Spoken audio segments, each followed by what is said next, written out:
Hello everyone, today we are going to learn basic CapCut tutorial how to blur part of video.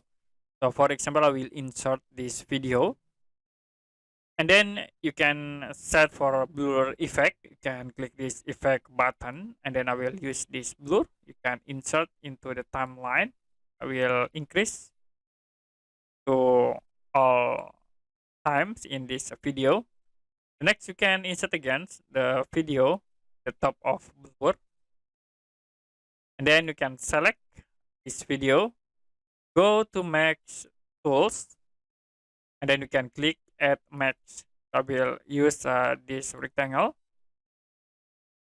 and then you can use reverse, click this button. I will blur like half of this video.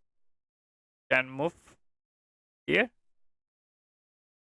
then move again to the top here. Now if you play, it will be blur half your video.